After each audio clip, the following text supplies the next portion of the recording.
இது ஒரு வகையான தீர்க்கப்பட முடியாத நோய். ஐயா, ஆமாம். அவருடைய மரணம் பல பேருக்கு பல செய்திகளை சொல்லிவிட்டு சென்றது. ரசாயன கலவையுடைய உடல் முழுக்க அந்த சில்வர் கோட்டிங் வியர்வை துவாரங்களை பழுதடைய செய்துவிடும். லாக் பண்ணிடுது. அதை எவ்வளோ பெரிய ஹீட் அது. விமானத்தை இயக்குவதான் ஒயிட் பெட்ரோல். அதை ஊற்றி ஊற வைக்கிறான்னா அது எவ்வளோ கடுமையாக உடம்பா இல்லை வேறு எதுவும் ஐயா. அதை ஒரு சிறு துகள் இருந்தால் கூட அது வெப்பத்தை உமிழ்ந்து கொண்டே இருக்குமா. அந்த காரியத்தினுடைய கெமிக்கல் எஃபெக்ட். இப்படித்தான் அவருடைய உடம்பு கடுமையான சேதாரமாயிருக்கு. அந்த வியர்வை துளைகள் அழுக ஆரம்பிச்சு. இல்லை, அது இப்போ கிட்டத்தட்ட ஒரு 10-15 வருஷம் முன்னாடி பண்ணது இப்போ தான் சைட் எஃபெக்ட் வருமா எப்படியா? மருத்துவ உலகம் எத்தனை வருஷம் கழிச்சு வேலை செய்யும் தெரியுமா? ஒரு மருத்துவருக்கு 1 கோடி ரூபா டார்கெட். நீ ஆஸ்பத்திரிக்கு வந்தாலும் அறுத்துடணும். இதை குறைப்பதற்கு என்ன பண்ணுவார்? மது குடிக்க ஆரம்பிச்சு. புதிய சிந்தனை நேயர்களுக்கு வணக்கம். இன்றைய சிறப்பு நேர்காணலில் நம்முடன் இணைந்திருக்கும் சிறப்பு விருந்தினர் மூத்த பத்திரிகையாளர் திரு தமிழா பாண்டியன் அவர்கள். ஐயா வணக்கம். வணக்கம். பிரபல நடிகர் ரோபோ சங்கர் நேற்று காலமே இருக்காரு. அவரை பற்றி நீங்கள் எப்படியா பார்க்குறீங்க? இல்லை, ரோபோ சங்கர் என்ற அந்த பெயருக்கு பின்னால் ஒரு பெரிய சோகம் ஒளிந்திருக்கிறது. கண்டிப்பாக. இந்த ரோபோ வேடம் போடுவதற்காக நீங்கள் அந்த திரைப்படத்துறை சின்ன திரைக்கு வருவதற்கு முன்பே இவருக்கு ஒரு ரசாயன கலவையுடைய உடல் முழுக்க அந்த சில்வர் கோட்டிங் செய்யப்படுகிறது. இது ஹாலிவுட்டில் செய்யப்பட்டு தடை செய்யப்பட்டது. பம்பாய் பாலிவுட்டில் செய்யப்பட்டு தடை செய்யப்பட்டது. அது தன்னுடைய வினைகளை நீண்ட நாட்களுக்கு பிறகு அந்த சில்வர் கோட்டிங் ரசாயன கலவை வியர்வை துவாரங்களை பழுதடைய செய்துவிடும். லாக் பண்ணிடுது. இதனால் உடல் சோர்வு உருகிற பொழுது சிறுநீரகம், கணையம், கல்லீரல் இவைகள் வெளியேற்றப்படுகிற கழிவு வெளியேறுவதில்லை. துவாரங்கள் அடைக்கப்பட்டதுனால வெளில போக மாட்டேங்குது. வெளியே போகல. ரெண்டாவது இதான் பிரச்சனை. அதான் பிரச்சனை. இந்த துவாரங்கள் பழுதடைந்து போகுது. இது ஒரு வகையான தீர்க்கப்பட முடியாத நோய். ஐயா. ஆமாம். ஒன்று இல்லை, தெரியாதையா? இப்போ இவ்வளோ தூரம் அந்த சில்வர் ஃபெயில் அந்த இது கோட்டிங் போட்டால் அந்த இதெல்லாம் அடைக்கணும்னு தெரியாதா அப்படியா? இல்லை, அது இந்த திரைப்படத்துறையை சார்ந்தவர்களுக்கு எப்படியாவது அந்த கேரக்டர் பிரகாசமாக இருக்கணும், படம் ஓடணும், வெளில தெரியணும். அந்த மனிதனை எப்படி பாதுகாக்கும் என்பது அவர்கள் அதை பற்றி கவலைப்படுவதே இல்லை. நீங்கள் ஹாலிவுட்லேயே தடை பண்ணிட்டான். ஹாலிவுட்டில் தான் இது முதல்ல அறிமுகம் செய்யப்பட்டது. இது தடை செய்யப்பட்டு பல வருஷம் ஆகிப்போச்சு. மருத்துவ குழு அமெரிக்காவில் ஆங்கில படங்களில் தான் இது முதல் அறிமுகம். இதெல்லாம் தடை செய்து பல ஆண்டுகள் ஆகிவிட்டது. ஆனால் இந்தியாவில் மருத்துவத்துறை நீங்கள் மிகப்பெரிய பலவீனமாக இருக்குது. மருத்துவத்துறை இப்போ அதை சரி செய்வதற்காக அவர் சாப்பிட்ட அதே மருந்துகள் தான். உலகில் தடை செய்யப்பட்ட மருந்துகளுக்கு பூரா இந்தியா தான் மார்க்கெட். இன்டர்நேஷ்னல் மெடிக்கல் ஃபவுண்டேஷன் தடை செய்யப்பட்ட எல்லா பொருளும் இங்கே தான். தலைவலினா ஹாஸ்பிட்டல் வாங்கி போடுற ஹாஸ்பிட்டல் தடை செய்யப்பட்டது. இப்படி எல்லா மருந்துகளுமே நீங்கள் இந்தியாவில் அந்த மெடிக்கல், அதாவது இந்த கெமிக்கல் உலகம், மெடிக்கல் உலகம், பர்மாசூட்டிக்கல் எவ்வளோ ஃபெயிலியர்னு ஒரே ஒரு உதாரணம், வேறு ஒன்றும் இல்லை. கொரோனாவையா? இல்லை 15 லட்சம் கோடி வைத்திருக்கிற அம்பானியினுடைய மகன் ஆனந்த் அம்பானியுடைய உடலை பார்த்துருக்கீங்களா? ஆமாம். அவருக்கு கிடைக்காத வைத்தியமா? அதை சொல்லுங்கள். என்ன காரணம்னா இந்த ரோபோ சங்கர் கதை தான். அந்த ஆனந்த் அம்பானி சிறுவனாக இருக்கிற பொழுது அதிகமான எடை வந்த பிறகு அந்த சிறுவனை எடை குறைப்பதற்காக கொடுக்கப்பட்ட ரசாயன கலவை. ஐயோ, என்னாச்சு? மெடிசன் பேரில். அம்பானி மகனுக்கே இதுதான் நடந்திருக்கு. என்னாச்சு? இப்போ அவருக்கு உடம்பு ஊதி போச்சு. இதை குறைக்கிறதுக்கு எந்த மருத்துவமும் அவர் உடம்பை பரிசோதனை செய்து அந்த மருந்தை கொடுத்து செய்தால் ரோபோ சங்கருக்கு ஏற்பட்ட நிலைமை தான் ஏற்படும். விஞ்ஞான உலகம், வெளிநாட்டு விஞ்ஞான உலகம், மருத்துவ உலகம் சொன்ன பிறகு இல்லை என் மகனுக்கு உடம்பு எவ்வளோ பெருசு இருந்தாலும் பரவாயில்ல, உயிர் இருந்தால் போதும். இப்படி இந்திய மருத்துவத்துறையால் தோல்வியடையப்பட்ட இந்த மருத்துவம் தான் இந்தியாவில் மருத்துவமே. இந்தியாவில் மருத்துவம் நீங்கள் ஒரு குட்டி நாடு லண்டன், அங்கே யூஜி பண்ணுறதுக்கு எங்கே போகிறாங்க? வெளிநாடு போயிட்டு லண்டன் போட்டுக்கிறான், யூகேன்னு போட்டுக்கிறான். அதுக்கு அங்கீகாரம் இருக்குது உலகம் பூரா. இந்தியாவில் அங்கீகாரம் இல்லை. ஏன்? இங்கே கல்வி தந்தைகள், மருத்துவக் கல்லூரி தந்தைகள் பூரா பழைய குற்றவாளிகள், இன்றைய குற்றவாளிகள். சார வியாபாரிகள், ராமசாமி உடையார்களும், ஜெகத் ரட்சகன்களும், ஏசி சண்முகங்களும், இவர்கள் தான் இங்கே குற்றவாளிகள் தான் மருத்துவக் கல்லூரி நடத்துகிறான். கல்வி தந்தை மருத்துவத்துக்கு நீ வர வேண்டாம், கல்லூரிக்கே வர வேண்டாம், நீங்கள்லாம் டாக்டரேட், நீங்கள்லாம் யூஜி, நீங்கள்லாம் பிஜி. அப்போ அவனுக்கு என்ன தெரியும்? மருத்துவ ஆராய்ச்சி மையம் என்ன ஆராய்ச்சி அங்கே நடக்குது? ஒரு மருத்துவருக்கு 1 கோடி ரூபா டார்கெட். நீ வந்து ஆஸ்பத்திரிக்கு வந்தாலும் அறுத்துடணும், ஆஸ்பத்திரிக்கு வந்தால் அறுத்துடணும், உன் டார்கெட்டை முடிக்கணும். அப்போ அவன் என்ன பண்ணுவான்? இதுதான் ரோபோ சங்கருக்கு நடந்தது. ரோபோ சங்கருக்கு இந்த உடல் வியர்வை துளைகள், இந்த இந்த அரிதார பூச்சை பிரித்து எடுப்பதற்கு பெட்ரோல், என்ன petrol, pure petrol, white petrol, அப்படியா? ஆமாம், மண்ணெண்ணெய் கலந்த கலவை தான் இந்த உடல் முழுக்க ஊற வச்சு அந்த சில்வர் கோட்டை எடுப்பதற்கு பயன்படுகிறது. அது மேலே என்ன ஆகும்? அந்த வியர்வை துளைகள் அழுக ஆரம்பிச்சிடும். இல்லை, அது இப்போ கிட்டத்தட்ட ஒரு 10-15 வருஷம் முன்னாடி பண்ணது இப்போ தான் சைட் எஃபெக்ட் வருமா? அப்படியா? நீங்கள் இப்போவுமே மருத்துவ உலகம் எத்தனை வருஷம் கழித்து வேலை செய்யும் தெரியுமா? 10 வருஷம் கழித்து, 15 வருஷம் கழித்து தான் அதனுடைய ரியாக்ஷனே தெரியும். முற்பகல் செய்யும், பிற்பகல். இதை அவர் சரி செய்வதற்காக மறுபடியும் விஞ்ஞான மருத்துவத்தை செய்து உடல் இழைக்க ஆரம்பிக்கிறார். இது ஜாண்டிஸ் வந்தனால தான் உடம்பு இழைச்சது அப்படின்னு சொல்கிறாங்களேயா? இல்லைங்க, அதாவது இது ஒரு காரணம். இதில் அவருக்கு இப்போ பல சமயம் அவருக்கு உடல் வெப்பமாயிருமா, அப்படியே ஹீட் ஆயிருமா. இதை குறைப்பதற்கு என்ன பண்ணுவார்? மது குடிக்க ஆரம்பித்தார். மது குடிக்க ஆரம்பித்தார். மது குடித்தா எனக்கு வேர்க்கும், பார்த்துருக்கீங்களா? ஆமாம், சட்ட வேர்க்கும்.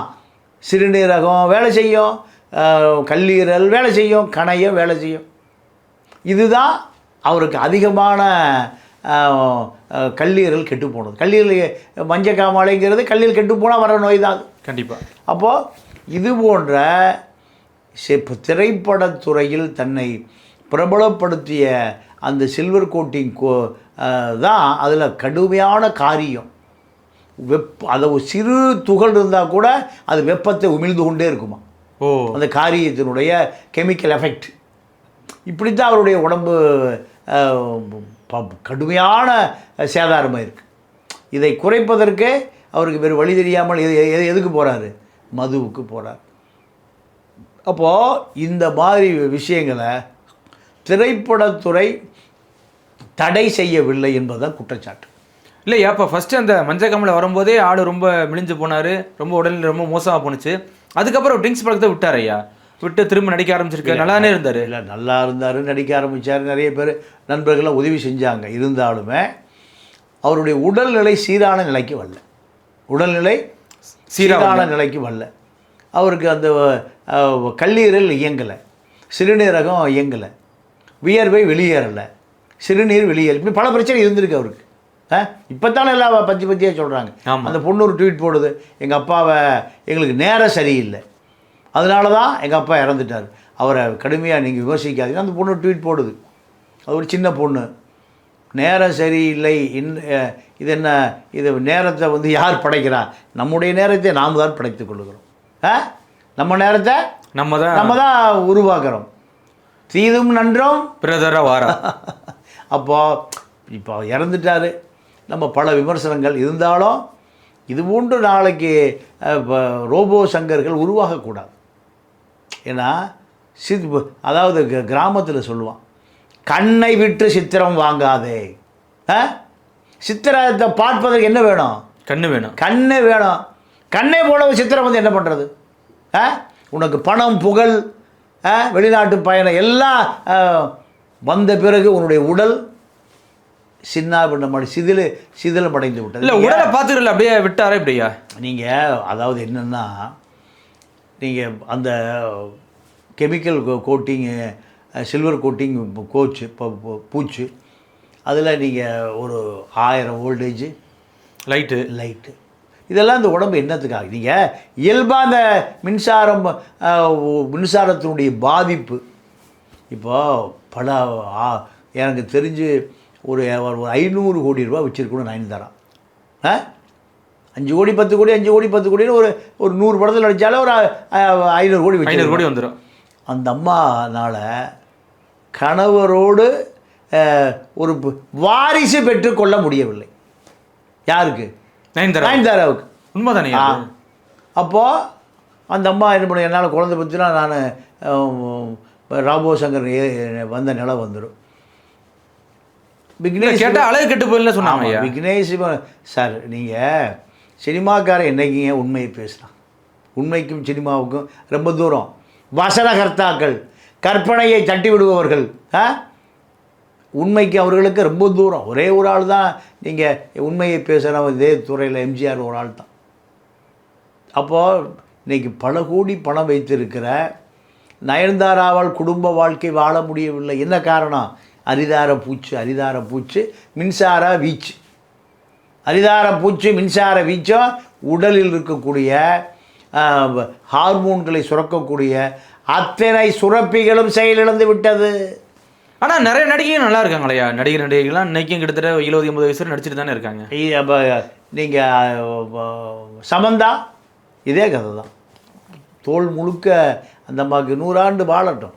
அந்த அம்மாவுக்கு பெரிய நோய். திருப்பதியில் போய் ஒவ்வொரு படியிலையும் விளக்கேற்றி வச்சு தெரியுமா? திருப்பதியில் எத்தனை படி இருக்குது? ஆயிரக்கணக்கான படிகள்லையும் அந்த அம்மா விளக்கேற்றி திருப்பதி ஏடு குண்டர வாடா திருப்பதி பாலாஜி என காப்பாற்றுறா. அப்போ என்ன காரணம்னா, நீங்கள் இந்த அரிதார பூச்சு என்பது அளவுக்கு அதிகமாக உடம்பு முழுக்க பூசுவான். அது பூசுறது யார்? மேக்கப் மேன் தான் பூசுவான். பொம்பளை பெண்களே கிடையாது இந்த மேக்கப் உலகத்தில். எல்லாம் ரசாயன கலவை தான். கலவை தான். நீங்கள் ரெண்டாவது தூங்குறதும் இல்லை. இதுக்கு நல்லா கேட்டுங்க. ஒன்று, நடிகைகள் உறக்கமே இல்லை, உணவு இல்லை, தேவையான புரோட்டீன் இல்லை. அம்மா சாப்பிட்டீங்கன்னா டயத்துக்கு சாப்பிட்டீங்கன்னா உடம்பு போட்டுருமா? டயட்டில் இருக்கிறது. அப்போ உடலுக்கு தேவையான எனர்ஜி வேணுமில்ல. அப்படி அவன் டியூட்டிஷன் சொல்லிடுவான். விஜயை 2 இட்லி தான் சாப்பிட்றாரு. சாப்பிட்டீங்கன்னா உடம்பு போட்டுரும். இதே கதை தான். ஆனால் இப்போ ரோபோசங்கரியா கடைசி காலத்தில் வந்து எனக்கு தூக்கமே இல்லை அப்படின்னு சொல்லி ரொம்ப ஃபீல் பண்ணியிருக்காராம். நீங்கள் உடம்பு டயர்டானால் தானே தூக்கம் வரும். சிறுநீரக வேலை செஞ்சால் தானே தூக்கம் வரும். கல்லீரல், கணையம் எல்லாமே செயலிழந்து போச்சு. இந்த நீங்கள் அதுவும் இல்லை, இதை வந்து சரி பண்ண முடியாது அப்படியா? இல்லை, விஞ்ஞானம் சார் அதை அனுமதிக்காதேங்குது. உடல் முழுக்க ரசாயன கலவையை அனுமதிக்காதேன்னு இந்த ஐரோப்பா நாடுகள் பூரா தடை பண்ணிட்டான். இந்தியாவில் தடை செய்யப்பட்ட மருந்து மாத்திரைகளுக்கான மார்க்கெட் அது இந்தியா தான். நீங்கள் ஒரே அம்பானி மகன் அதான் ஆனந்த் அம்பானி பாருங்கள் சார், வேறு யாரையும் பார்க்காத. அவனுக்கு தெரியாத மாத்திரைகள் மருந்துகளா? நீங்கள் உடம்பு ஊத வச்சிட்டான்.